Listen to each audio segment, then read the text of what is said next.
Hey guys, tonight we step into a place frozen in ritual, steeped in silence, and pulsing with secrets the Forbidden City. You're not just visiting, though. Nope, you're living it.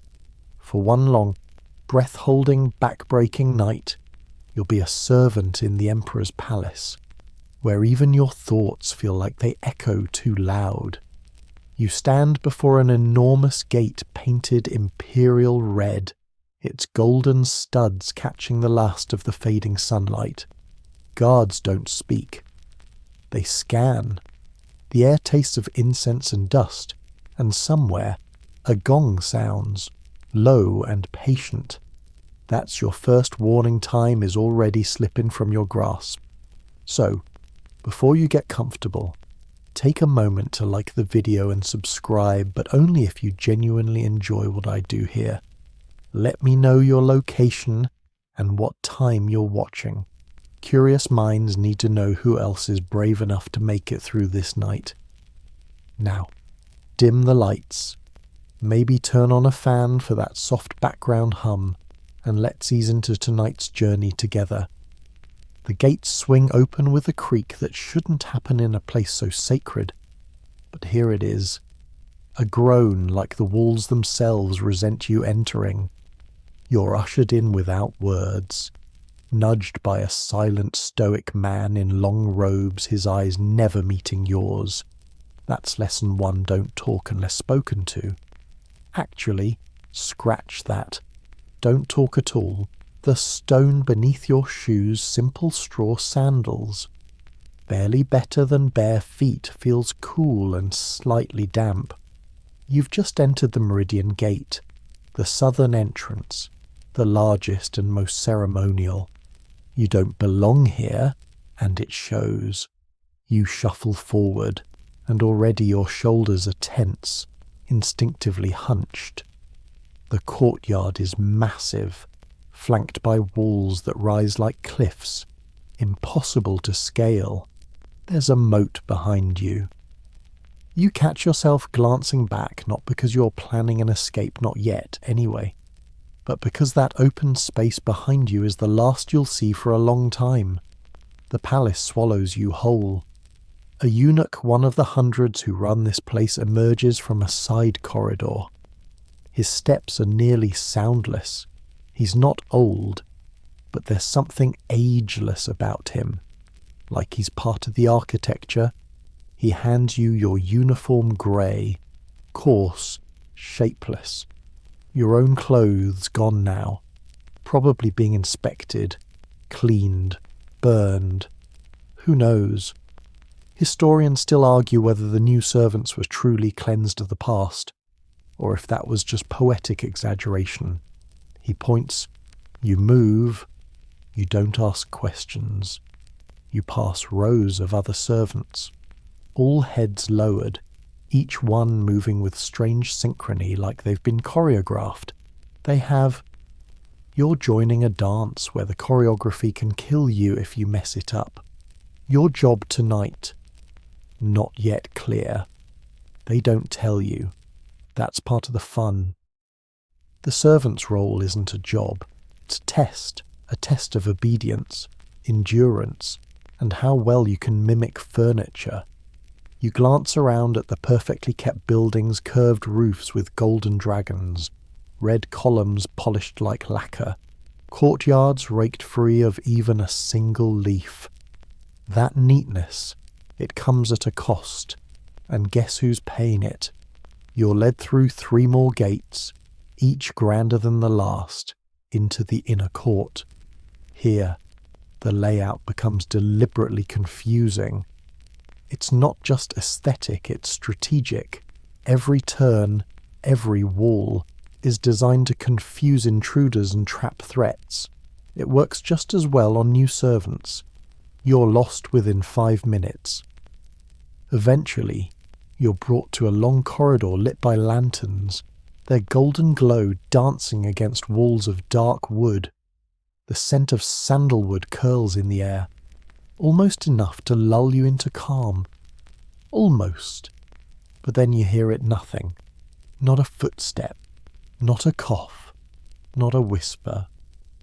The silence is so thick it feels like velvet pressing against your ears. You reach the hall of mental cultivation. Sounds cozy, doesn't it? It's not. This is where the Emperor sometimes sleeps, and even more often, where he works. The area around it must remain pristine. You're handed a long-handled broom and pointed toward the courtyard stones. This is your task. For now, sweep. It sounds simple, but let's break it down. You must sweep every stone in perfect silence. No bristles dragging too loudly, no clumsy footsteps. The pattern must be even, lines straight, leaves. Not just brushed away, lifted carefully, like you're removing relics from a museum floor. And if you're too fast, that's suspicious. Too slow, that's lazy. It's a performance, and the audience may be watching from any shadow. You hear a cough one sharp. Hep from behind a screen. It means your broom scratched a little too hard. You bow low, not even turning your head, and adjust your pace. By the way, fringe records mention some servants used to tie pieces of silk to their sandals just to muffle footsteps on echoing tiles. No one officially approved it, but if the Emperor didn't complain, it stayed. You spend what feels like a lifetime sweeping. The moon is overhead now, and your arms ache, but you can't stop. Not until someone tells you. Not until someone relieves you. The only moment you truly relax is when a small bell chimes a single, delicate sound. That's the signal. Someone has come to fetch you. You bow. Leave the broom precisely where instructed, never lean it. Always lay it flat and follow.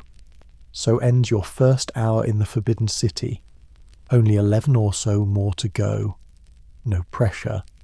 You're led away from the courtyard, your arms still humming from the repetition of sweeping stone slabs that will be just as covered with leaves by morning.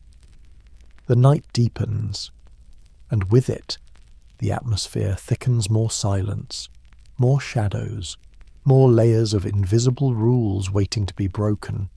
You're brought into a side corridor, this one narrower, its wood darker, less polished. It's quieter here, if that's even possible.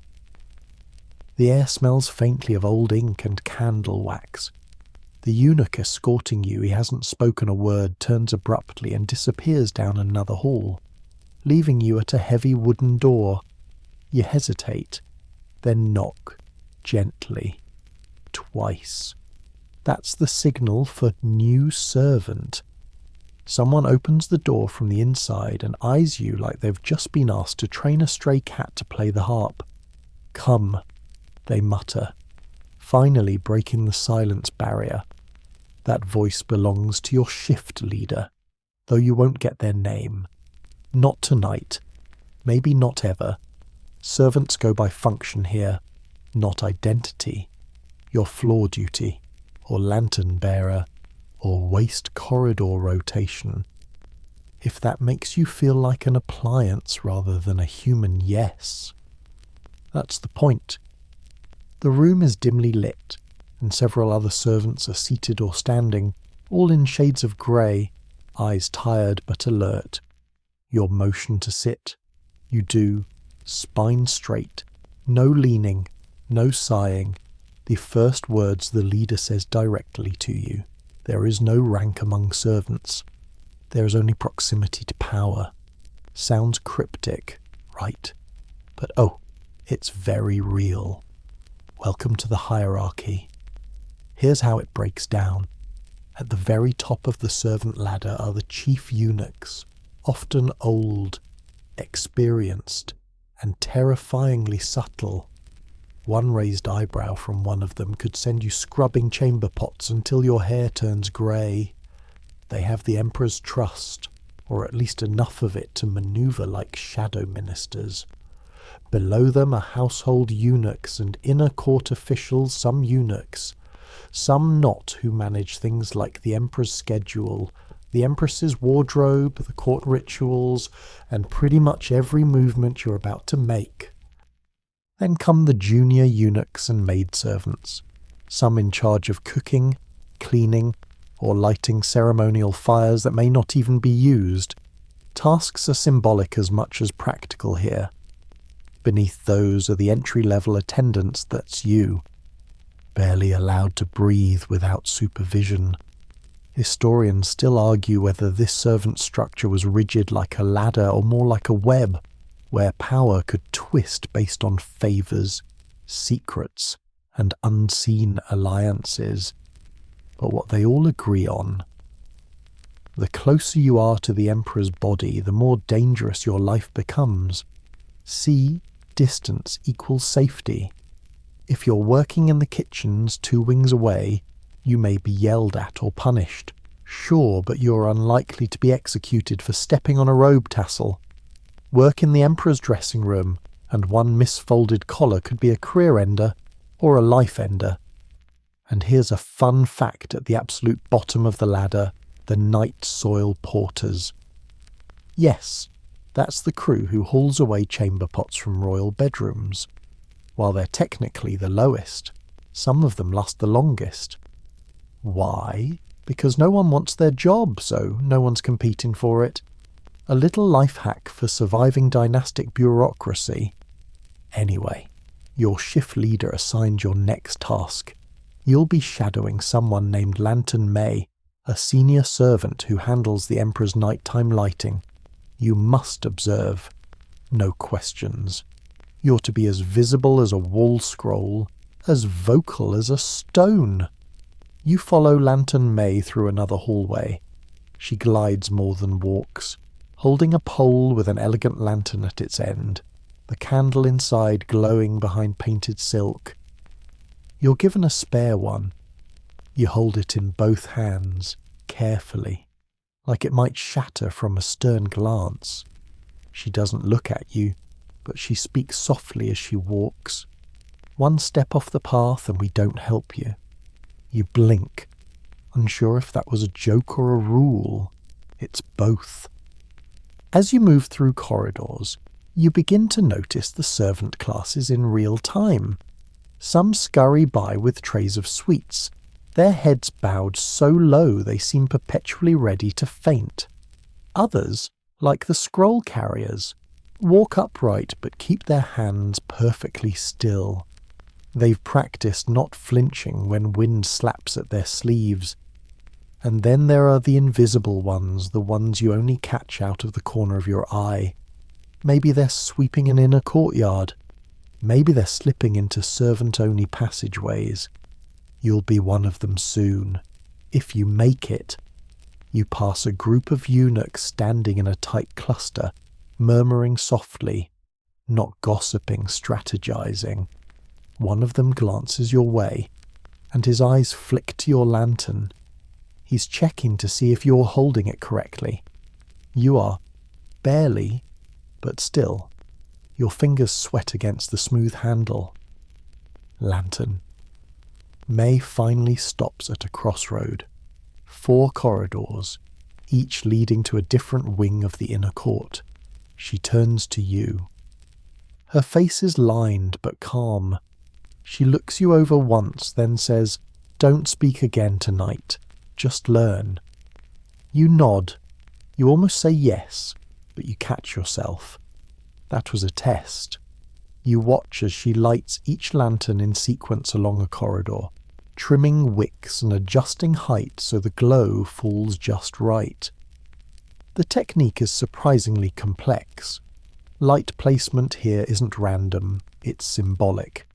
A lantern left slightly crooked near the Hall of Supreme Harmony once caused a scandal. Historians still debate whether it was an accident or a warning. May finishes the last lantern and bows slightly to no one in particular, then turns and walks back. You follow, behind you. The light flickers. It's beautiful. But you know now it's also a trap.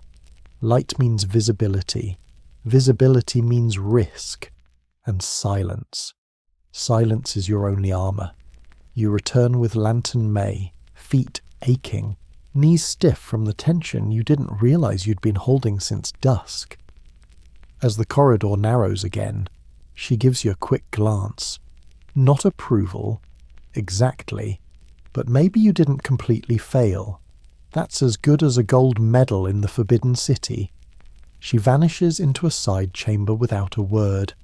You're left standing in a narrow hall with faded murals, dim light, and an unsettling draft that creeps along the floor like a curious cat.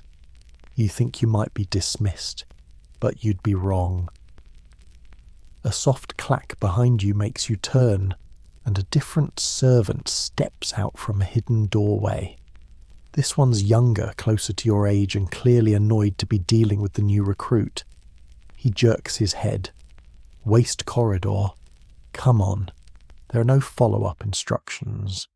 You follow. You always follow. He leads you down a staircase you wouldn't have seen without guidance. The walls growing colder with each step. The air thickens with the sour smell of mould and something metallic, probably from old chamber pots. The waste corridor is exactly what it sounds like, a tightly controlled channel where refuse from the imperial kitchens, latrines, and even the occasional broken brush is carted away under the cover of night.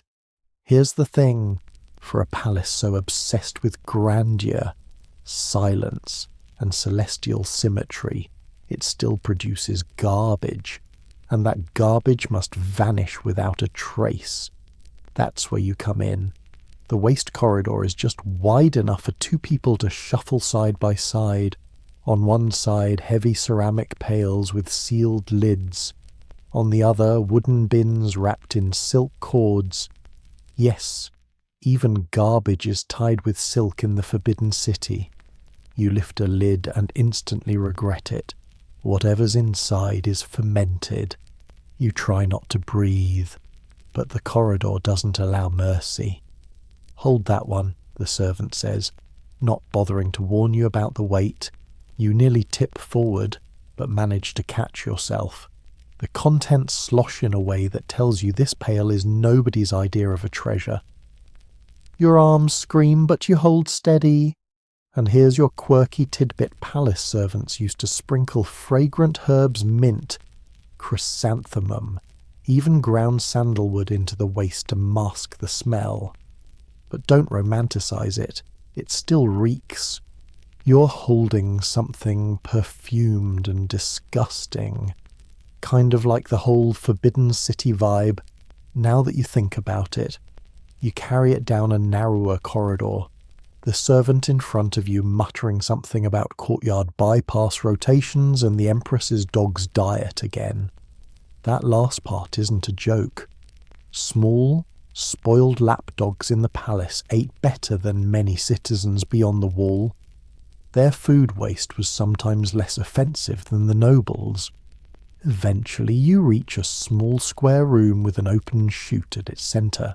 The moonlight above filters through grates, giving the place a half-sacred, half-morbid feel, like a temple designed by raccoons. You place your pail beside others. The servant gives you a nod. That's your cue to leave. Now, there's one last step before you're free from the corridor of stench cleansing. The Forbidden City didn't mess around with contamination. Historians still argue whether these cleanliness rituals stemmed from legitimate hygiene or obsessive superstition. Either way, you're required to wash your hands with a gritty herbal mixture and burn a thread of incense near your robe. You smell better, technically, but now you also smell like spicy ash. You step back into the main hall, blinking as your eyes adjust to the brighter light. A new eunuch waits. This one's tall, thin, with robes so crisp they almost snap. He looks you up and down like he's deciding whether you're a person or a malfunctioning broom. You're reassigned. Outer garden. Meditation path. He pauses, eyes narrowing. Don't speak. Don't look around. Don't breathe too loud. So many don'ts. You've started keeping count. You're up to 13. The outer garden is not technically outer by normal standards. It's still deep within the Forbidden City's maze. But it's where the Emperor might wander on sleepless nights, contemplating divine dreams, astrological omens, or if the gossip is true, whether the carp in the pond looked at him funny. You're sent ahead to clear the path of leaves and inspect the groundstones for cracks. That last part is ceremonial nonsense. If a pathstone cracked, a craftsman would be called not you. But pretending to care about hairline fractures is part of the job. Everything must seem effortless, eternal, unmarred. Even if your spine is doing origami under the strain. You shuffle with a stiff brush and a cloth bag for debris, all while avoiding eye contact with the occasional passing shadow. You swear you see someone gliding through the trees, possibly a concubine, possibly an illusion. Hard to say at this point. Sleep deprivation is doing its quiet dance on your eyelids. You crouch to adjust a particularly rebellious pebble and overhear faint whispers from behind a screen wall. Something about dates being altered and seal impressions not matching. You freeze. You're not supposed to hear anything. You didn't hear anything. You resume brushing with the urgency of someone erasing footprints in wet cement. And here's where it gets dangerous. In the Forbidden City, knowledge is poison. If someone thinks you know something you shouldn't about schedules, lovers, appointments, or which seal was used where you could disappear before dawn.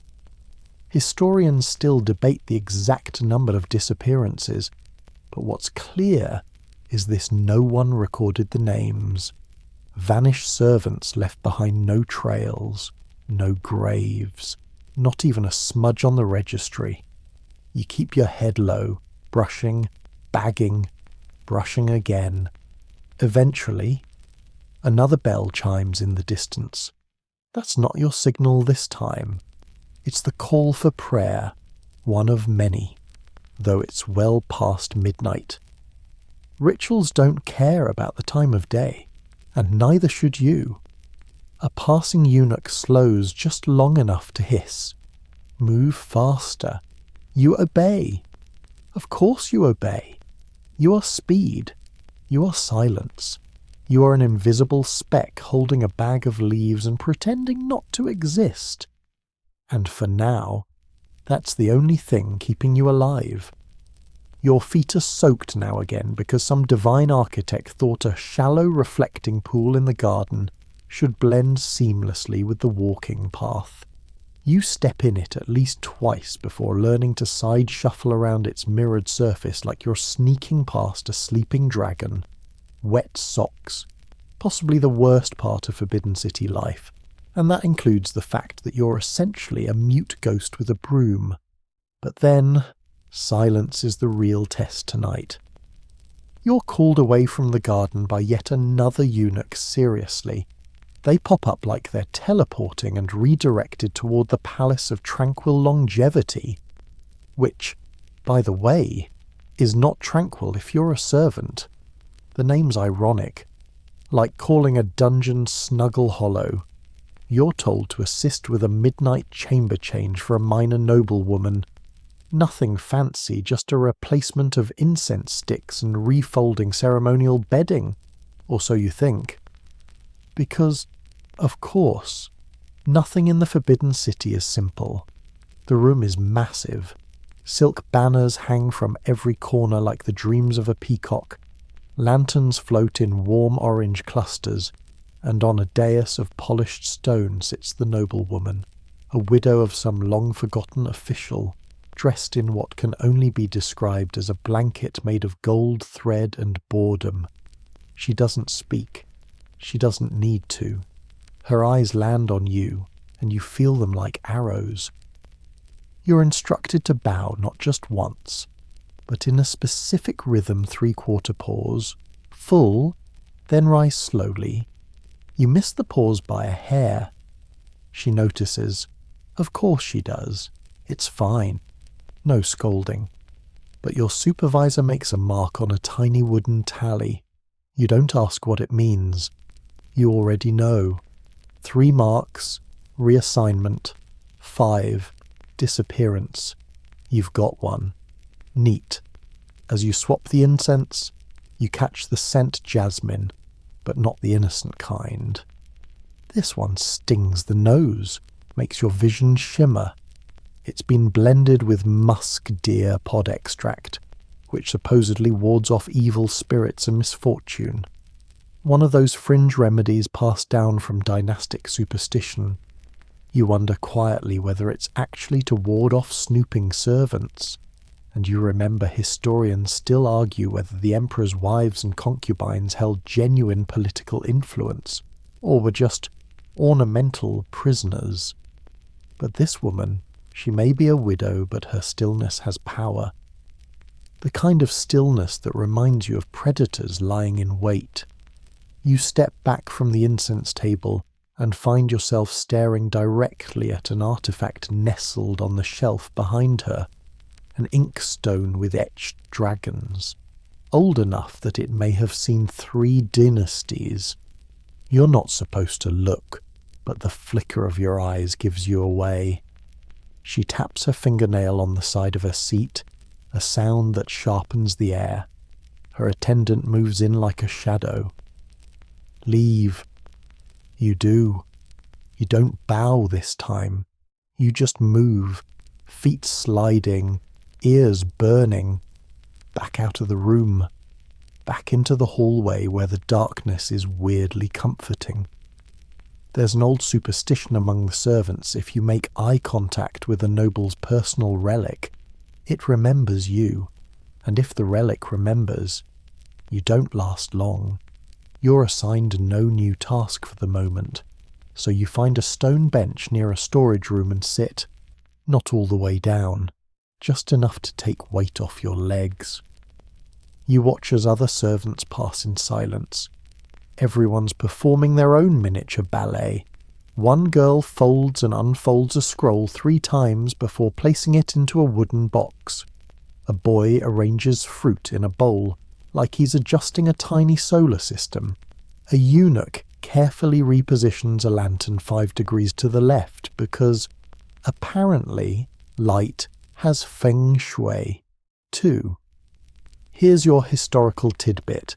The Forbidden City's design followed Jian architectural philosophy, everything laid out in perfect alignment, tied to cosmic harmony. But what that means for servants is, your life is ruled by geometry. Angles, placements, symmetry mess that up, and you throw the whole palace out of spiritual whack. A bell tolls soft and low, 1 chime. That means it's the 2nd watch of the night. You should be halfway through your shift, but you're exhausted in a way that feels older than your body. And then, without warning, you're approached by someone you haven't seen before. Young, around your age. Face hidden under a wide cloth hat. You catch a glimpse of a grin. You knew they whisper. You freeze. No one's spoken to you outside of instructions or rebukes. You nod, hesitant. You shouldn't engage, but something about the grin makes you feel not safe, exactly, but less alone. The stranger gestures for you to follow. Come, quick, before they see. Alarm bells should ring in your mind, but curiosity's louder, always is. You follow, keeping to the shadows, the 2 of you weaving through half-lit corridors until you reach what looks like a forgotten storage room filled with scrolls and crumbling bundles of dried flowers. It smells like time itself got bored and settled in the corners. You're not the first to follow the rules, the stranger says, crouching near a cracked tile, but the ones who only follow the rules, they break faster. You whisper your first voluntary words of the night who are you. Their grin returns, a mistake that wasn't erased yet. You don't know if it's a joke or a warning, as maybe both. They reach under the tile and pull out a folded cloth. Inside is a tiny pastry. Still warm. You can't believe it. Real food. Not porridge, not cabbage. Something sweet. You hesitate. They shrug. Take it. No one's watching. For now. You do. It's soft, flaky, filled with lotus seed paste. You nearly cry. But then a sharp clatter in the hall cuts through the air like a blade. Footsteps. Several. Heavy. Angry. The stranger stands in one motion and shoves the tile back into place. You were never here, they whisper, and vanish into the shelves like a breath of air. The door creaks open. A senior eunuch enters, looks around, eyes narrow. You. What are you doing here? Your mind races. Your mouth stays closed. The eunuch stares for a moment longer, then gestures toward the door. Report to Lantern Hall. Now. You go. Pastry still hidden in your sleeve. Heart thudding like a war drum. You step into Lantern Hall with the pastry still tucked into your sleeve, your heart doing parkour in your chest. The corridor leading here was lined with glazed tiles that caught even the faintest candlelight and reflected it like tiny, watchful eyes. You half expect the walls themselves to whisper, "We saw that." Lantern Hall is enormous, less a room and more a glowing sea. Hundreds of silk lanterns hang in layered rows from the dark ceiling, some so low you could touch them if you dared. Spoiler, you don't. They sway gently, though there's no wind. Their pale reds and creams casting eerie shadows that move even when you stand still. You're given no instruction, no tasks, no supervision. That's the unsettling part. This is a test. You've heard the other servants murmur about this. Sometimes new recruits are brought here in the middle of the night, watched from hidden galleries above to see how they handle being alone, unsupervised, surrounded by fragile beauty. One girl folded her hands and didn't move for hours. They promoted her. Another reached up and brushed a lantern's tassel. She vanished. So you stay still. Breathe slow. Don't look directly at anything too long. Don't glance toward the ceiling. You know they're watching. Somewhere. Your quirky tidbit for tonight: some of these lanterns are centuries old, gifted from previous emperors or emissaries. One was supposedly lit by the Kangxi emperor himself, and has never gone out, though, let's be honest. That sounds like poetic license. Still, the idea of a flame that burns forever is exactly the sort of thing this place would cherish and fear. You shuffle slightly closer to the centre of the room, pretending not to look down as you spot the imperial lantern. It's wrapped in gold-threaded silk, painted with cranes flying over waves. No soot, no smoke stains. Either it's been replaced 1,000 times, or the thing genuinely resists time. Both options are creepy. Then you hear it. Scrape. Somewhere to your left, beyond the edge of your vision. A soft sound, not threatening, almost gentle. But it breaks the perfection of the room like a fingerprint on glass. You hold still. You wait. Then another. Scrape. Tap. Scrape. Not footsteps. Not quite. Someone's dragging something. You want to look, but you don't. You know the rules. Curiosity is deadly here. Still, you risk a blink toward the corner and catch the faintest glimpse of a small boy in servant robes, back turned, gently adjusting a fallen lantern's cord. He shouldn't be here. Not because he's young, some servants start as early as 6, but because you've never seen him before, and because his movements don't match the living. You swallow hard. There's an old superstition you half remember if a lantern is placed in the wrong spot and left overnight. It invites a ghost to finish the arrangement. They're called mirror children, spirits of the palace who never left, often mistaken for quiet young servants until it's too late. Some say they rearrange the room so subtly that even seasoned eunuchs don't notice. Until, of course, someone dies under a misplaced beam or slips down the stairs. Historians still argue whether these stories are metaphorical cautionary tales or just whispers invented to control behaviour. But standing there, you start to believe all of it. The boy turns, slowly. You don't breathe. You can't. But before his face comes into view, the central gong sounds 3 quick chimes. A signal. A real one. You're saved. A eunuch steps into the lantern hall, expression unreadable. You come. He leads you away without looking back. You risk one final glance over your shoulder. The boy is gone. Of course he is. You're escorted to a smaller antechamber, cold and dim, where 3 other servants kneel in rows. No one speaks. You kneel, too, without being told. The floor is cold and hard, and you can feel the stone through the thin layer of your uniform. A scholar official enters, robes whispering against the floor. His voice is soft and slow, the kind you're supposed to meditate to, but there's a warning curled behind every word. You are here, he begins, because silence is a virtue, but silence is not the same as absence. We must learn to be present and invisible, active and obedient. He paces. 2 nights ago, a food tray was delivered to the wrong door. Pause. Let the silence stretch. The concubine did not eat. She considered it an omen. Pause again. The boy who delivered it no longer serves in this hall. You feel it.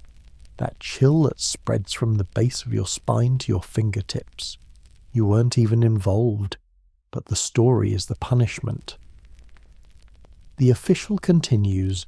Some of you will be reassigned. Some of you will remain. None of you will ask why. He leaves. And just like that, the servants begin to rise. One is escorted away. You are not. You stand, knees cracking, and return to your next post. It's the laundry chamber, which sounds safe, but nothing in the Forbidden City is just what it seems. The chamber is huge and humid, rows of steaming basins and low benches. Women work here, mostly scrubbing, wringing, drying with impossible speed. You're told to fold. No talking. Each item is marked robes with cloud motifs, undergarments embroidered with dragons or orchids. These aren't just clothes, they're symbols. Fold them wrong, and someone's sleeve droops during a ceremony. That's treasonous in the eyes of protocol, so you fold like your life depends on it. Because it does. Here's a weird tidbit for your troubles: the Emperor's ceremonial underwear. Yes, that was a thing at exact stitching along the waistband symbolizing the 8 immortals. Legend said wearing it improperly invited misfortune during major state rituals. So yes, even his boxers had political implications.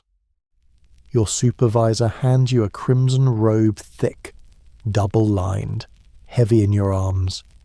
"This one is for the prince," she murmurs, which is alarming in itself, someone spoke. Make it perfect. You nod, you fold, you double-check the corners, line up the patterns, smooth every crease. Then you place it on the lacquered tray and step back. The supervisor gives a single, silent nod. Your breath finally returns, and for a brief moment, under the hanging steam, surrounded by order and quiet, you think maybe you'll make it through the night, but just as you turn to leave, you see it. On the back of the crimson robe you just folded, only visible in the shifting light, is a stain. Tiny, faint. But there.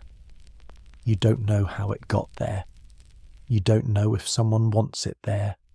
All you know is you touched it last. You stare at the crimson fabric as if your gaze alone can erase the stain. It's no larger than a coin feint, brownish, maybe old tea or something worse. But in the Forbidden City, a stain isn't just a stain, it's a scar on the hierarchy, a whisper of disrespect, a potential death sentence. You consider wiping it with your sleeve, but the fabric is sacred reserved for the imperial bloodline. Touching it again without permission might be an even greater offence. Your supervisor hasn't seen it yet. She's turned away, folding a pile of gauze sleeves with terrifying precision. You could tell her, that would be honest, noble. It would also make you the one holding a problem in a system built to punish problems. So instead, you quietly slide the robe back off the tray and fold it again. Just slightly different pleats shifted. The stained section now folded inward, hidden, for now. This isn't bravery, it's survival. You walk the tray to the delivery eunuch outside the laundry chamber. He doesn't look at you. You don't look at him. The robe passes hands. The moment passes. The silence feels heavy. Let's take a breath. Shall we? A sensory detour. The palace at this hour smells of steamed linen and plum ink. Lantern light gives everything a watercolour softness. The cold stone under your slippers hums with quiet vibrations. Footsteps echoing from halls you're not supposed to know exist. And above you, always above you, an entire architecture of silence, hidden corridors and viewing screens where someone could be watching at any time. The eunuchs say the walls have ears, but it's more accurate to say the air does. You return to your shared servant quarters bare, windowless, and packed. Dozens of you sleeping head to foot on reed mats.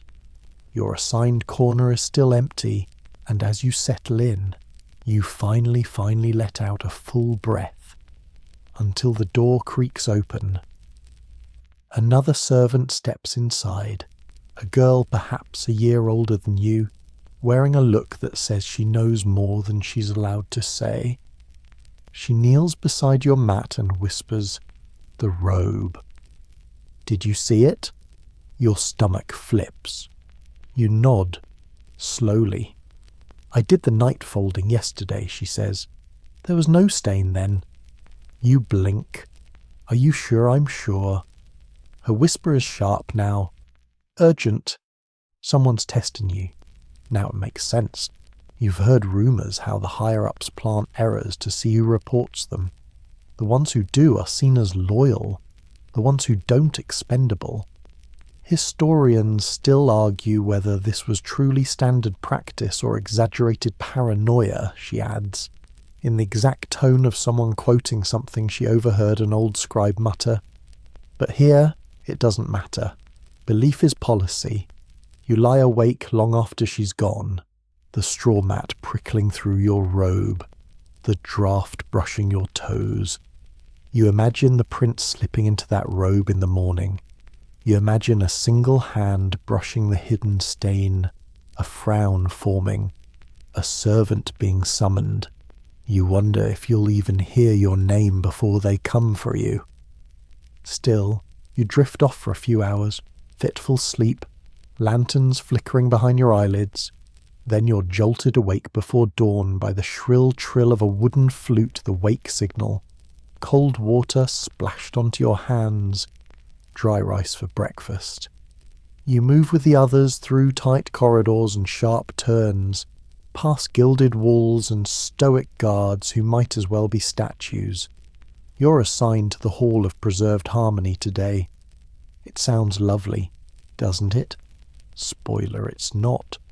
This is where the Emperor gives major audiences, where imperial exams are sometimes administered, where the floor gleams with golden lacquer that you're not allowed to look directly at for too long, because you might mistake a crack for a stain, and mistake is another word for doom. You're assigned to the incense detail. Simple, right. You carry the box of sandalwood coils with both hands like it's made of glass. Every 20 minutes, you're to light a new one in the proper vessel using the imperial striker and bow exactly once. You're not to sniff, sneeze, or speak, or blink too obviously, or breathe wrong. The hall is empty for now. Quiet, too quiet. So quiet that the scratch of incense against flint sounds like a thunderclap. As the coil smoulders, its fragrance fills the room. It's lovely, really woody, smooth, ancient, but even that can't mask your unease. You remember what the girl said someone is testing you. Is this another test? Did you light the right incense? Are you being watched again? Some fringe gossip you heard once trickles back, supposedly. One emperor kept a scent ledger, an entire book recording which incense was used on which day, which court official was present, and how the smoke behaved during meetings. If the emperor sneezed, the servant who lit that coil might find themselves reassigned, or vanished. No one knows where that ledger is now. Some say it burned during a rebellion. Others claim it's hidden behind a false panel in the Pavilion of Literary Profundity. The point is someone cared enough to record the behaviour of smoke. You step back from the vessel. The coil curls, a serpent of scent, slowly burning inward. Time moves differently in these rooms, stretchy, uneven. You think an hour's passed, it's been 15 minutes. That's when the doors open. A procession enters, headed by a high-ranking eunuch whose face might as well be carved from wax. Behind him, a small, serious boy, the prince. That prince, the one whose robe you folded, your chest tightens. He doesn't look at you. Of course he doesn't. He glides past like a ghost in embroidered silk, trailing other courtiers in his wake. He sits on the raised dais. The eunuch steps forward, makes a quiet announcement, and the chamber swells with soft movement. You bow low. You stay down. The incense burns. So does your panic. Did he notice? Does he know? Is the robe even here? You can't lift your head to check. You just wait, every second stretching thin and taut as a silk thread. The prince shifts, whispers something. A courtier bows and exits the hall. You pray that has nothing to do with you. Finally, a bell rings. Session over. Everyone files out. You remain kneeling until the hall is empty again. Then the same wax-faced eunuch returns. He approaches you slowly. Your heart is doing gymnastics now. He stops, silent. Then, to your utter confusion, he says, "You fold with care. Good. That's it. That's the message." He turns and vanishes. You remain frozen, pulse pounding in your ears. It wasn't a punishment. It was a test. And somehow, you passed. But in the Forbidden City, every past test just leads to another. The moment the eunuch vanishes, you're still kneeling, not out of obedience anymore, but disbelief. He spoke to you. That alone is unusual. He praised you. That's practically mythic. You rise slowly, knees aching, and your first thought is deeply unzen. Oh no, they've noticed me. In the Forbidden City, attention is a double-edged sword. Being invisible keeps you safe. Being noticed especially favourably means someone might have plans for you, or someone else might resent you. And in this place, envy can kill just as cleanly as a sword. You shuffle back to the servants' corridor, eyes low. Every face you pass is unreadable. Did they hear what the eunuch said? Will they now whisper that you're a favourite or worse, a spy? That's how rumours start, and rumours here have longer legs than the imperial cranes. You reach the back quarters and slide through the tight curtain that marks your shared sleeping area. Your body slumps to the mat like overcooked rice. But rest doesn't come, because before you can close your eyes, the whisper girl from earlier reappears, crouching beside you again. "He spoke to you," she says, not asking. You groan softly. "You heard?" She nods. Everyone heard. Of course they did. Historians still argue whether the servant gossip network functioned like a proper intelligence agency, she says with a shrug, quoting again. But it's faster than any official message runner, that's for sure. You sigh. Now what? Now, she whispers. They might transfer you. You blink. To where her lips press together, the inner quarters. The words hang in the air like a blade balanced on a thread. You've heard of it, of course. Everyone has. But few ever go there, and fewer still return the same. It's the section of the palace reserved for the women of the court consorts, concubines, and the empress herself. It's the most guarded, most secretive part of the Forbidden City. If the Hall of Preserved Harmony is for appearances, the inner quarters are for power games, and servants there. They walk the razor's edge every single day. Why would they move me, you ask? Because the eunuchs say you're quiet, she replies, and in the inner quarters, silence means survival. She leaves you with that. No one tells you the transfer is official. No stamp. No edict. Just one morning, your shift assignment is different. Instead of the laundry chamber or incense hall, your name is listed under a new character, Hu Gong Bak Palace. And just like that, your world shrinks and expands all at once. You're escorted there by a different eunuch, one who doesn't speak the entire time. You pass under archways you've never seen before, down corridors with silk paintings on the walls, through doors that open with quiet groans and close with finality behind you. It smells different here. Less ash and soap, more flowers, osmanthus and lotus and that cloying jasmine that always makes your nose tickle. The air is warmer, heavier with perfume and secrets. And eyes. So many eyes. The women here don't walk, they glide. Robes like river mist, hair like architecture. Some are barely older than you. Some are old enough to remember 3 emperors ago. But all of them are watching, measuring, cataloguing. You're given a new tunic less rough, more presentable, still not silk. You haven't earned that, but it doesn't itch. Your job, tea, simple, right, wrong.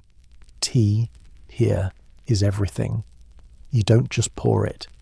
You select the blend based on time of day, body temperature, emotional balance, and unspoken political alliances. You steep it to precise seconds. You serve it at an angle that flatters the drinker's best side.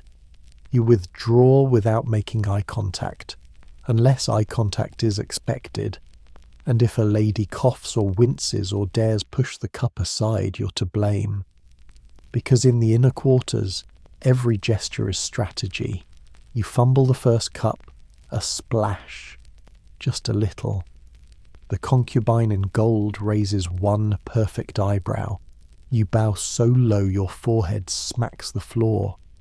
She doesn't speak, just lets the silence wrap around you like a noose. Later, in the servants' pantry, a woman named Yi whispers that the concubine in gold once had a servant exiled for wrinkling her hand towel.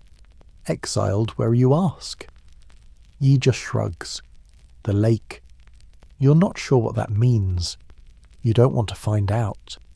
Another day, another tea round. This time, it's for the Empress herself. You've only seen her once from a distance. She walks like she's on invisible wheels. Her robes are so layered it's hard to tell where fabric ends and person begins. You prepare chrysanthemum blossom tea. No caffeine, calm energy, clarity. You light the small lamp under the pot. You breathe through your panic. You carry the tray. 2 eunuchs open the carved doors ahead of you. The Empress is seated, unmoving, her face expressionless behind a veil of embroidered gauze. She does not acknowledge you. You place the tray. You bow. She lifts the cup, then pauses. Your throat tightens. She takes a sip, pauses again. Then, to your eternal relief, sets the cup down and says, without looking, acceptable. That single word makes your knees buckle. But it's not an insult. In this world, acceptable is the same as safe. You're dismissed with a flick of her fingers. Later, in the shade of a ginkgo tree, ye find you again. You passed, she whispers. That's good. You lean back against the bark. Why does it feel like a failure? Ye chuckles, because you're still alive. That's the test. She tells you a story then, in that half-hushed bedtime whisper way that always starts with, They say the concubines used to speak through flowers. If you wore peonies, it meant you were ready for war. If you sent orchids, it was peace. Lotus was surrender. Plum blossom revenge. Do they still do that, you ask? She smiles, slow. Do you think anything ever really stops in this place? You learn to breathe differently in the inner quarters. Not because the air is thinner, though it sort of is, from all the incense and expectation, but because every exhale can be overheard, every sigh might be interpreted, every breath a signal. You start to time yours with the rustle of robes or the crackle of distant lanterns. You learn to move soundlessly, glide like the concubines, fold into corners like a stray thought. Your body adapts faster than your brain. The silence seeps in. You wake earlier now, before the light touches the lattice windows. You memorize the tea preferences of 4 women, no, 6 and then 7. You learn not to flinch when they ignore you, which is preferable to when they don't. You find a rhythm. It's tense, but it's routine. That makes it bearable. Until the day it isn't. It starts with a missing hairpin. Not yours, obviously. You don't own anything that's sharp or valuable. No, this one belonged to Consort May, a jade phoenix tipped in coral and rumoured to be a gift from the Emperor himself. She wore it yesterday. Today, it's gone. You don't even know it's missing until the bell rings sharp. Urgent. Out of place. The eunuch appears with a scroll. Names are read. Yours is among them. You're summoned. Ye. And 3 others are marched in single file to the courtyard near the pavilion of supreme harmony. The concubines are seated beneath fans and parasols. The Empress is not present, but her absence is its own kind of presence, watching through walls, as usual. Consort May, in her silver-threaded robe, stands. She lifts her hand. It trembles with either rage or performance, you can't tell which. My hairpin, she says. It is gone. You all bow. Lower. Lower. You were in my chambers yesterday. One of you is responsible. No one moves, not even to breathe. You wonder if this is a test of obedience, or a trap to expose someone's alliances. Historians still argue whether incidents like this were real thefts or just theatre power plays dressed as criminal trials. He speaks first, voice like water through silk. Gracious consort, we are loyal. None of us would dare. A low murmur of approval ripples from one of the older concubines. You risk a glance and catch her smirking. This is entertainment. The chief eunuch steps forward. He carries a lacquered box. We will search, he says. Your heart slams against your ribs. Not because you're guilty, but because truth doesn't always matter here. He begins with ye. Nothing. Then the girl beside her. Empty hands. Then you. Your fingers tremble as you untie the cloth around your waist. You open your sleeves. You shake out your shoes. Nothing. He checks anyway. His hands are dry and quick. Cold fingers under your collar, along your belt. He finds a scrap of parchment. Your tea notes. He glances at them, expression unreadable, then tucks them back without comment. Finally, the fourth girl. Her eyes are wide, her hands too still. You watch her lips move silently, perhaps a prayer. The eunuch lifts her sash. There, tucked in the lining jade and coral, the phoenix. Gasps ripple. The girl collapses, sobbing, begging. It isn't mine, someone. Someone put it, but no one listens. A single flick of consort May's hand. The eunuch sees her. You never see her again. That night, back in the servants' quarters, no one speaks. Even Yi doesn't whisper.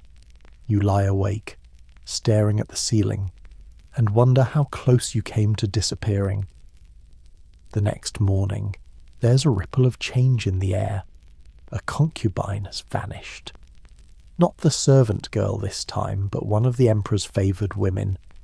A name you've poured tea for, laughed once with, gone. The reason isn't given. It never is. Whispers swirl. Poison.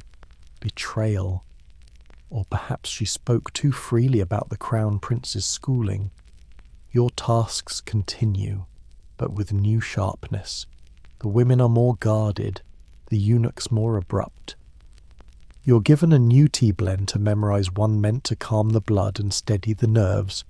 A formula associated with mourning, but no one says it. That afternoon, a butterfly lands on your tray, black and white wings. It flutters once and flies off. He sees it and nods. In the court, she murmurs. They say butterflies are souls visiting.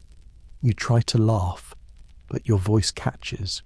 Whose soul, whichever one you're missing, she replies. Turning away, you begin noticing odd patterns in the palace windows left ajar. Handkerchiefs folded twice instead of once. Incense burning on unscheduled days. Messages. Signals. The kind of things not written down. You start copying them in your head, building a mental library of court language. Not the official dialect, but the visual code, the secret tongue of survival. Historians still debate whether this was organised or spontaneous. But in the shadows of the inner quarters, silence is a shared vocabulary. You're never told who planted the hairpin, but Yi tells you, one night, that girl knew something. What do you mean she'd seen something, or someone, and she told the wrong ear? That's how secrets work here. You think you're whispering into a well, but the walls echo. You're learning that survival isn't about loyalty or skill. It's about timing and knowing which truths to forget. One evening, you're summoned again. Another tea request. You follow the corridor, past the vermilion doors, and realise it's the Empress's room. Again. But this time, she doesn't ask for tea. She asks your name. That has never happened. You give it. Carefully. She studies you through her veil. You're quiet, she says. That is useful. You bow. Be careful with truth, she says, turning her face slightly. It's heavier than gold. Then, with a flick of her fingers, she dismisses you again. You walk back with shaking hands. He is waiting near the peach blossom path. She sees your face. What happened? You don't answer right away. Finally, you say, I think the Empress just warned me. Ye nod slowly. Then you're doing well. It's somewhere around midnight when you're jolted awake not by sound, but by the absence of it. Even in the Forbidden City, where silence is law and whispers can hear consequences, there's always something a mouse skittering under the floorboards, the soft flick of a flame, the rustle of brocade robes shifting in sleep. But tonight, nothing. No breeze, no footsteps, just the kind of silence that feels wrapped in velvet, but hiding a blade underneath. You lie still, heart hammering, in the dark. Every creak of wood becomes a sentence. Every breath feels like a mistake. Eventually, you roll over and see Yi already sitting up, watching the door. She doesn't say a word. She doesn't have to. A message has arrived, not on paper, no scroll, not even a whisper, but the absence of noise, that's the signal. You slip outside, sandals barely brushing the tile. The lanterns have all been trimmed down low, flames turn to glimmers. The corridors breathe a faint chill less from temperature, more from tension. A eunuch appears, silent as a shadow. He gestures, one hand barely lifting. You follow. Not a word is spoken. You're led toward the hall of mental cultivation. Not quite the Emperor's bedroom, not tonight, but his administrative sanctuary. And you are not alone. 3 others have been summoned too, including Yi. One you recognize as a servant of Consort Shu. The other from the Imperial kitchen. This is not about tea. The chief eunuch waits inside. His robes are pressed flatter than logic. He doesn't smile. You are here, he says, because silence keeps the palace alive. You are here because you have seen things and said nothing. You don't nod. You don't dare breathe too deeply. He paces. The Emperor trusts very few. Trust is not gifted. It is tested. That's when you see it. On the floor, in the centre of the hall, sits a lacquered chest, not ornate, no gold, simple, square, locked.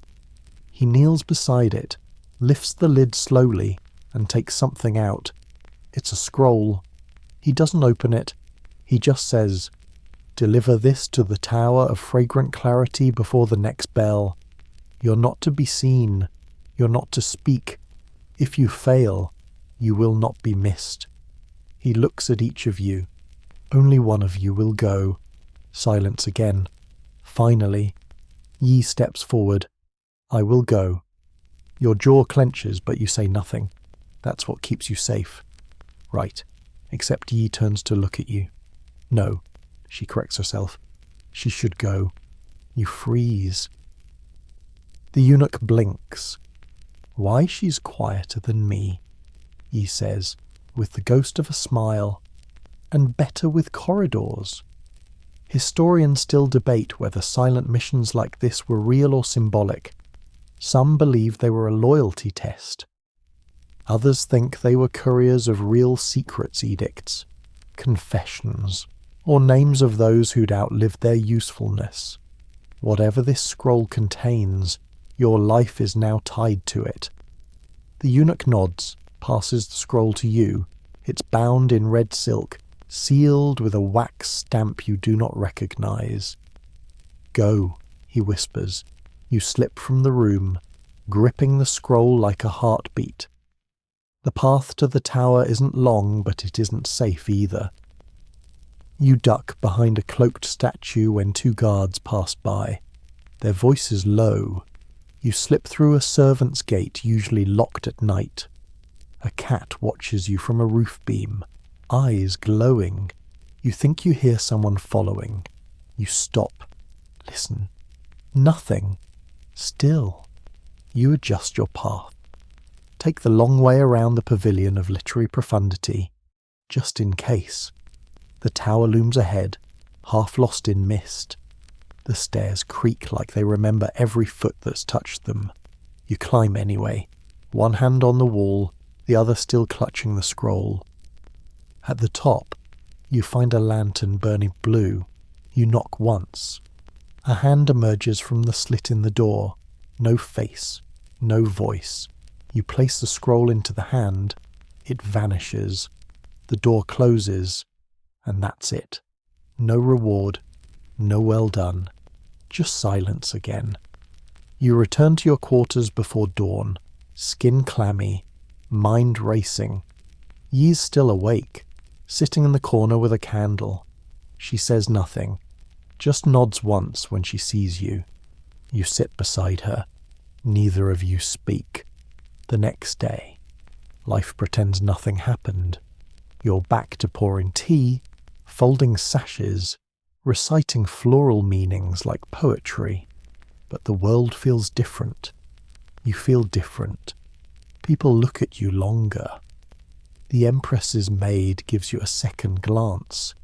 A kitchen servant offers you an extra dumpling, which in palace language is practically a marriage proposal. Later that week, the girl from the kitchens, the one who didn't go on the scroll mission, disappears, gone without sound. Some say she was caught stealing. Others claim she told a secret in the wrong company. Historians still argue whether palace servants were truly disposable or if they simply vanished into hidden compartments of the palace hierarchy, used again for dirtier work, or silenced forever. That night, he speaks again. You passed, she says. Past what?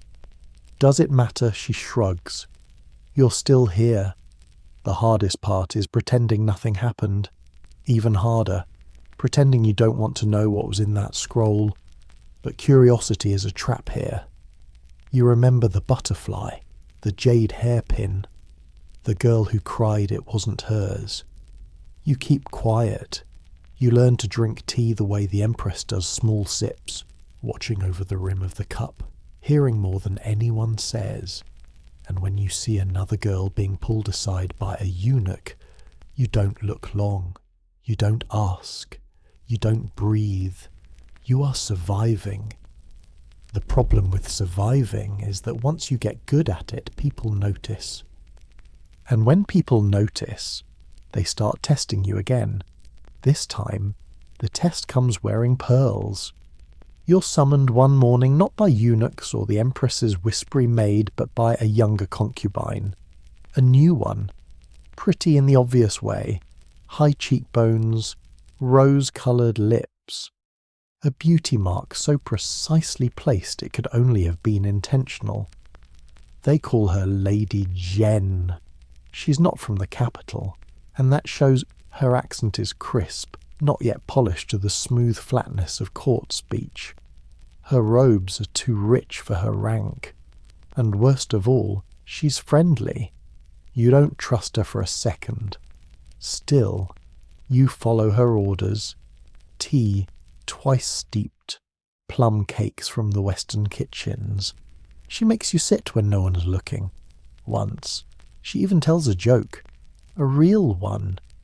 You remind me of my cousin, she says. She was smart. Got married to a magistrate. You raise your eyebrows. Just a little. She also talked too much, she adds. Died choking on a fishbone. You don't laugh. Historians still argue whether figures like Lady Jeanne were real allies for servants, or whether they simply liked collecting them like pets or mirrors. Maybe both. She begins to favour you, sends for you twice daily, more if she's bored. The Empress notices. So does Yi. Be careful. He whispers one evening.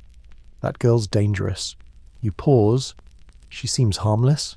Exactly, Yi replies, like a garden snake coiled under the flowers. You try to pull back. Quietly. Gradually. But Lady Jeanne isn't someone you just ignore. She makes a request you can't refuse. "I need a letter delivered," she says, one twilight, voice sweet. "You've done that before, haven't you?" You freeze, cup midair. She leans in. "Don't worry, I hear things." You bow. "I'm only a servant. Lady Jeanne." She smiles. "That's why I trust you." She gives you the letter, sealed in rose wax. No name on the outside. "Deliver it to Pavilion 9, she says. "Slip it under the 3rd screen door." No one must see you. The instructions are too detailed, too practiced. You wonder how many times she's done this before, and how many messengers didn't come back. You carry the letter like it's poison. Maybe it is. The route is simple, but the eyes are many. Guards patrol in wider arcs now. Something's shifted in the air. A foreign ambassador is visiting, someone whispered earlier. Or perhaps there's a birthday in the imperial family. Celebrations always bring more attention, not less. You take the long path, past the turtle pond. You wait behind a statue of the god of literature while a nobleman walks by, drunk on rice wine and self-importance. Finally, you reach Pavilion 9, 3rd screen door. You bend, ready to slide the letter under and pause. There's already a letter there. Same rose wax. You feel a drop of cold sweat crawl down your spine. Was this a test? A trick, a trap? You do the only thing that might keep you breathing. You don't deliver it. Instead, you take it back, all the way, and place it gently, reverently into the Empress's incense burner. Still sealed, still whole, you bow, step back. You don't speak. Not then. Not ever. Historians still argue what the punishment was for intercepting forbidden correspondence, but few debate that it was permanent.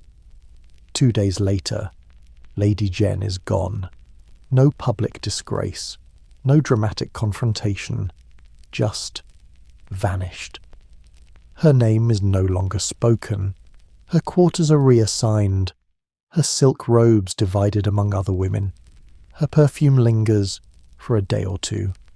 But even that fades. The memory that stays, especially because of what happens next. You're promoted, not formally, not in ceremony or scroll, but you're reassigned to the Hall of Spreading Fragrance. That's where the Emperor's favoured concubines reside, where the stakes are highest, where secrets move faster than wind. He watches you pack your few things. You'll need thicker skin, she says. You nod, trying not to look too grateful or too scared. The quarters are better slightly. The mat is newer, the water basin cleaner, but the pressure is worse. Everything you do is watched. The concubines here are older, sharper. Their smiles curve like blades. You serve tea, you light incense. You adjust the tilt of a golden hairpin, and the gesture is interpreted 3 different ways by 3 different women. You learn fast. You learn who's secretly pregnant and who's pretending to be. You learn which perfumes double as messages, and which flowers are never to be offered like white chrysanthemums, which mean death. You learn that sometimes silence isn't enough. Sometimes you must lie. Like when Lady Yun asks you if Lady Jeanne ever gave you letters. You blink, "No, my lady." She watches you too long. You hold your breath the exact right number of seconds. Then, mercifully, she waves you away.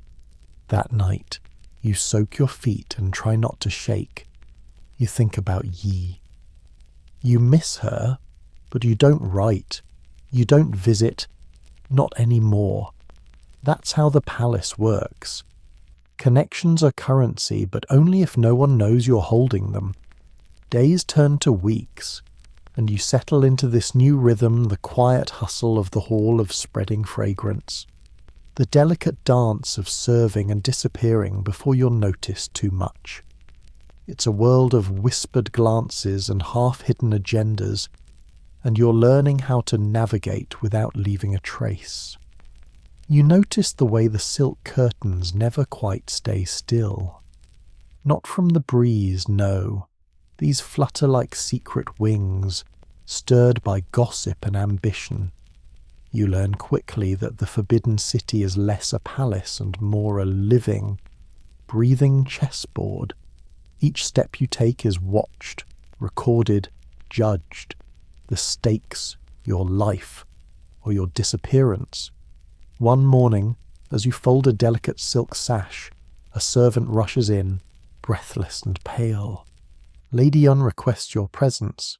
You hesitate. Lady Yun, the one who interrogated you about Lady Zhen. Her eyes are sharp, like a hawk's, but you can't refuse. You follow the servant through labyrinthine corridors that seem to swallow sound, until you reach a private chamber adorned with peonies and jade. Lady Yun sits by a low table, her fingers lightly touching a cup of jasmine tea. "Sit," she commands softly. You comply, heart hammering. "I hear you were seen near the Eastern Pavilion last night," she says, voice as smooth as silk but cold as ice. You blink. "I was not, my lady." She smiles thinly. "You're a good liar." You swallow, feeling the weight of her gaze. "But you're also useful." She continues. "I have a task for you. Something delicate." You nod, waiting. There is a man, a foreign envoy. Suspicious. "I want you to observe him. Report back. Without being seen." You nod again. Though inside your head, alarms blare louder than any drum. A foreign envoy in the Forbidden City. That's dangerous. Diplomacy here is a tightrope, and missteps can mean exile or worse. You accept, because survival means obedience.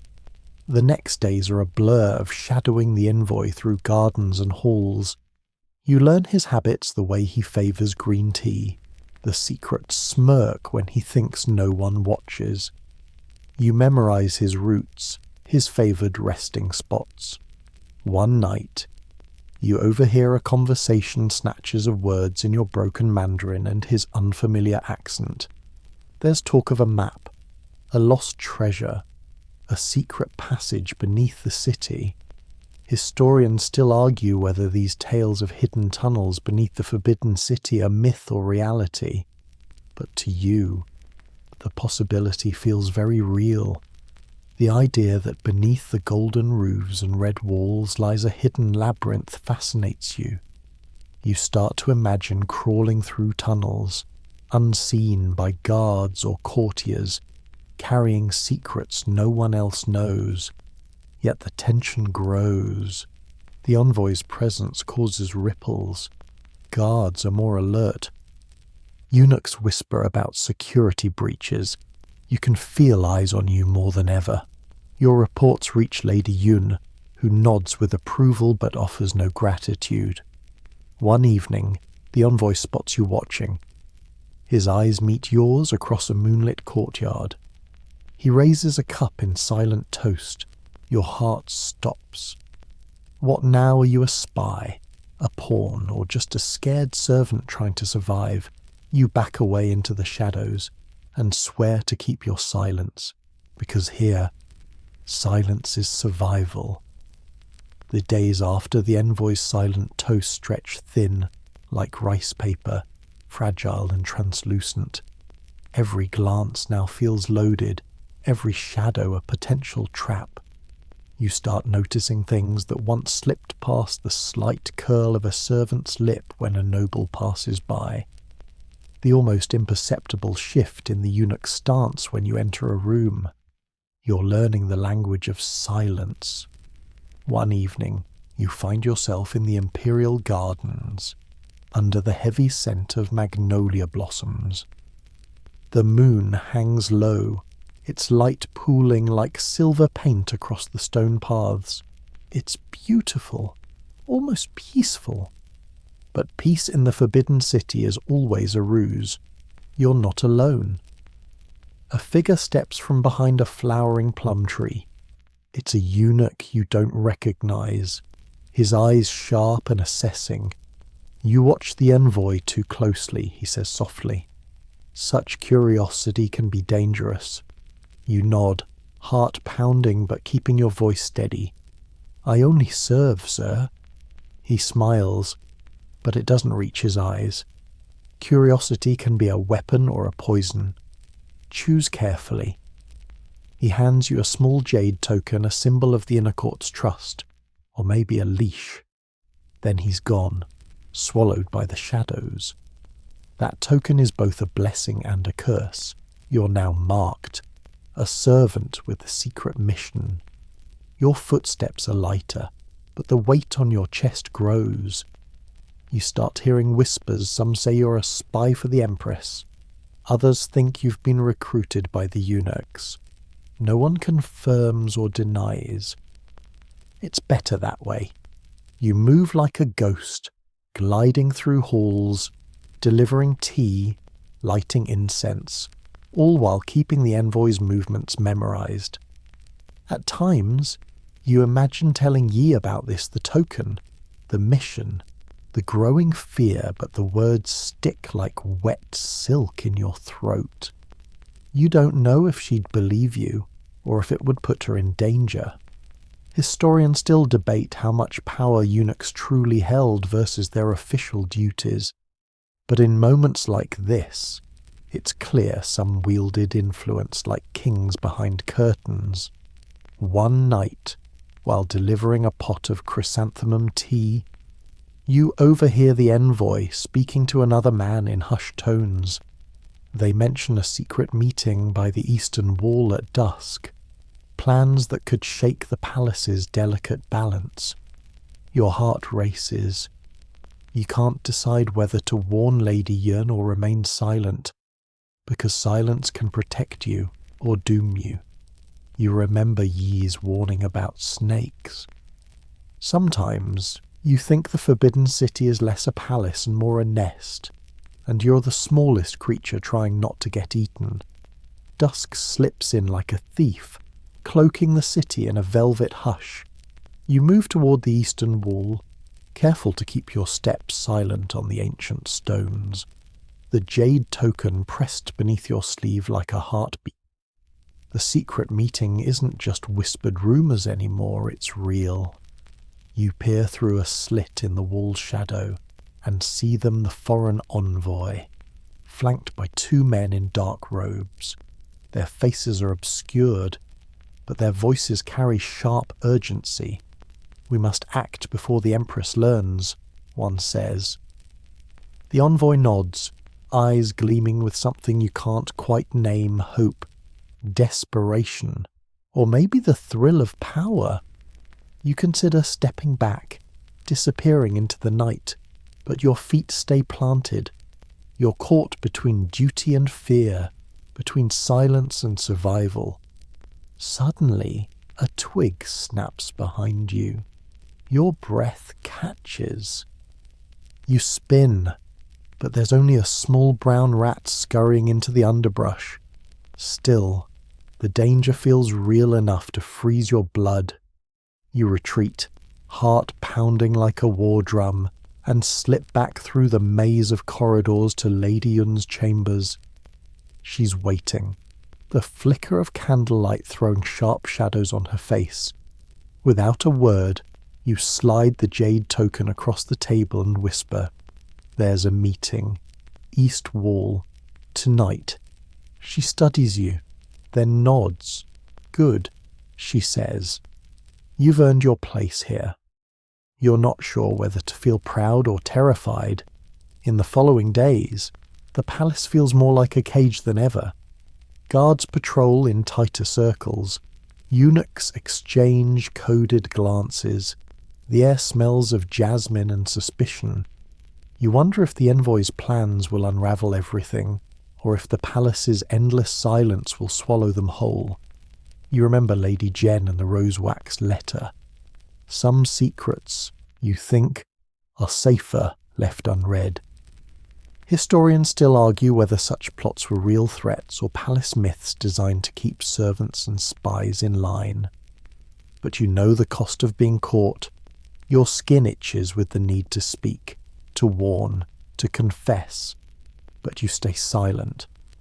Because silence, here, is not just survival, it's power. And sometimes, power hides in the smallest shadows. The weight of your secret feels heavier with each passing day.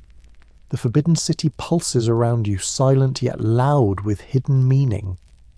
You've learned to read the unspoken, a raised eyebrow, a twitch of the lip, a moment's hesitation in a handshake. Every detail matters when your life depends on invisibility. You begin to understand the strange hierarchy of silence here. The Empress speaks rarely, but when she does, her words shape destinies. Eunuchs chatter quietly in hidden corners, their murmurs carrying more influence than some decrees. Concubines exchange messages through coded glances and carefully arranged flowers. And servants you become the empty spaces between sound. You catch yourself holding your breath at the slightest noise, a brush of silk, a whispered name, the clink of a jade bracelet. One afternoon, you're summoned to deliver tea to the Empress herself. The room is heavy with incense and expectation. Her eyes, dark and unreadable, meet yours for a moment that feels like a lifetime. You are useful, she says softly, her voice like velvet wrapped around steel. You bow, words caught in your throat. She gestures to a small box of embroidered silk threads. "Make this for me," she commands, a gift for the foreign envoy. The task feels oddly intimate, like weaving a web you might soon be trapped in. You accept, fingers trembling as you thread the needle. You hear the court's whispers. This envoy is both a guest and a threat, a potential ally and a possible spy. His true intentions remain a mystery, tangled in rumours and court politics. Historians still argue whether such personal gifts from the Empress were political tools or genuine tokens of favour. Either way, they often carried messages far weightier than their delicate appearance suggested. You work quietly, stitching patterns of dragons and phoenixes into the silk, symbols of power and unity.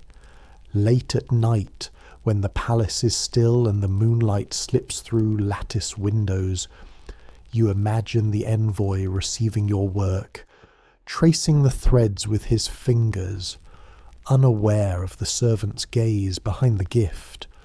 You wonder if he suspects the token you carry marks you as his watcher. You wonder if the envoy understands the silent battles waged in these walls, battles fought with secrets, silence, and subtlety. And you wonder, too, if you will survive this night, because in the Forbidden City, survival is a thread so fine it can snap without warning. Your days blur into a series of careful moves and whispered secrets.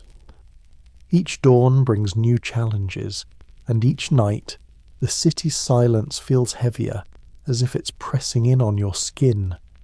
You walk the halls like a shadow, half seen, half vanished, your presence as fleeting as the scent of plum blossoms in spring. One evening, as you carry a tray of tea to the western wing, you overhear hushed voices behind a carved wooden screen. Curiosity, that dangerous spark, flickers inside you. You inch closer, careful to remain unseen. Two eunuchs are speaking, their tone low but urgent. The envoy's demands grow bolder. One whispers. He seeks access to the imperial archives. The other replies, if he uncovers the scrolls about the dynasty's foundation, it could unravel everything. You stiffen. The imperial archives are sacred, a vault of secrets and power, where only a select few are allowed. If the envoy gains entry, The balance of the forbidden city could shatter. Your mind races. Do you warn Lady Yun? Do you protect the palace or your own fragile existence? You remember the token, the silk embroidery, the envoy's silent toast. You swallow a rising panic and decide silence is still your best weapon. You retreat, footsteps muffled by thick rugs, and slip away like a wisp of smoke. That night, you dream of tunnels beneath the palace dark, twisting passages lined with forgotten scrolls and shadowy figures. Is the envoy searching for more than just power? Perhaps he's chasing history itself, the buried stories that the forbidden city guards so jealously. Historians still debate the extent of foreign influence in the Ming dynasty's later years, especially within the palace walls. Some say spies like your envoy played crucial roles. Others think it's all palace gossip. But for you, it's not just history, it's survival. And survival here means knowing when to speak and when to remain as silent as the stone lions guarding the gates. You begin to understand sometimes the loudest voices are the quiet ones, and sometimes silence is the deadliest sound of all. Weeks slip by like silk sliding through your fingers. You're caught in a dance where every step matters, and one misstep could send you tumbling into oblivion. The forbidden city feels like a dream made of stone and shadow, each corridor whispering secrets you're both eager and terrified to learn. Your embroidered gift for the envoy is finished, a delicate tapestry of dragons and clouds. You imagine him receiving it, the weight of these silk heavier with unspoken messages than any words could carry. It's a strange kind of intimacy communicating through thread, weaving loyalty and caution into patterns. Lady Yun calls you once more. The envoy's patience wears thin. She warns. He grows restless.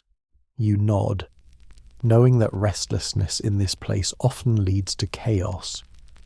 One evening, as you arrange cushions in the great hall, the air shifts, palpable tension rolling over the marble floors. The Empress herself appears, a rare and imposing sight. Her presence hushes the room like a soft thunder. She glances your way, her eyes sharp and unreadable. "Watch carefully," she says, voice low, for the true danger often hides beneath the surface. Her words linger, heavy as incense smoke. Later, you find yourself near the Eastern Gardens, where the envoy strolls beneath a canopy of ancient trees. His steps are slow, deliberate. You follow at a distance, feeling the eyes of the city upon you like 1,000 invisible watchers. You overhear fragments of his conversation with the shadowy figure, plans for an escape route, mentions of a secret alliance, and a phrase that chills you: the silent gate. The phrase seems to unlock something in your memory, a whispered legend about a hidden passage beneath the city, used by servants and spies alike. Historians still debate the existence of such a gate, whether it was fact or fantasy designed to keep palace secrets secure, but for you, the idea of a hidden escape route offers a glimmer of hope in this suffocating place, because sometimes the only way to survive is to find the silence beneath the silence. The night swallows you whole as you move through the forbidden city, your steps as soft as the whispers carried on the wind. The city seems to breathe with secrets, every corner holding its own story, every shadow its own danger. You're not just a servant anymore. You're a keeper of those secrets, a silent witness to the unfolding drama. One evening, the envoy approaches you quietly in the servants' quarters. His voice is barely a murmur.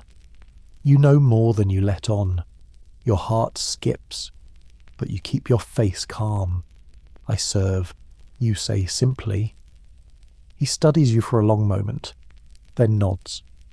Be careful. Trust is a luxury here. You nod, aware of the irony. Trust is the rarest thing in the Forbidden City. You begin to notice the subtle changes around you, the way the guards' patrols become unpredictable, the increase in coded messages among eunuchs, the sudden absence of certain courtiers. It feels like the palace itself is holding its breath, waiting for something to break the fragile balance. You recall the stories of palace intrigues, some as old as the dynasty itself, tales of servants who vanished overnight, of whispered betrayals and silent assassinations. Historians still argue about how much agency servants really had in palace politics, but your experience suggests they were often more involved than official records admit. One night, as you deliver tea to Lady Yun, she speaks in a rare moment of candour. Silence is not just survival, it's a weapon. You ponder her words as you return to your quarters, feeling the weight of your silence pressing down on you. Outside, the moonlight spills across the red walls, casting long shadows that seem to stretch into forever. You wonder if you'll ever leave this place, or if you're destined to become just another whisper in the Forbidden City's endless silence.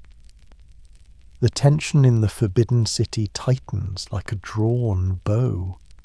You move through the corridors with practiced grace, your presence a ghostly hum beneath the grand tapestries and lacquered pillars. Every face you pass is a mask, some worn with pride, others trembling with fear or cunning. You hear whispers of unrest, discontent brewing beneath the lacquered surface of court life. The envoy's influence grows, his demands becoming bolder. Rumours swirl of secret alliances and hidden enemies plotting in shadowed chambers. One afternoon, while cleaning near the Hall of Supreme Harmony, you overhear a conversation between two high-ranking officials. Their words are veiled but sharp. The envoy seeks the Emperor's favour, one says. But his true aim is power. Power in the Forbidden City is like water. The other replies, it slips through your fingers unless you grasp it tightly, and even then, it can drown you. You swallow the metaphor as you move away, the weight of their words settling in your chest. Later, Lady Yun confides in you, her voice low. Sometimes silence is the loudest protest. You think back to the nights when you dared to listen, to the moments when silence meant choosing between life and death. You remember the strange remedies used in the palace, like powdered pearls mixed with honey to calm nerves, or crushed cicada shells believed to protect against evil spirits. The palace was a place where superstition and power danced an uneasy tango. Historians still argue whether these rituals were genuine beliefs or tools of control wielded by those in power. As dusk falls, you stand by the outer walls, watching the city's lights flicker like stars trapped behind glass.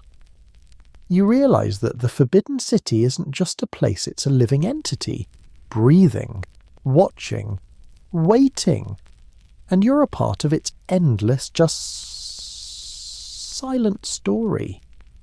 The Forbidden City's nights grow colder, the chill creeping beneath your sleeves like an unwelcome thought.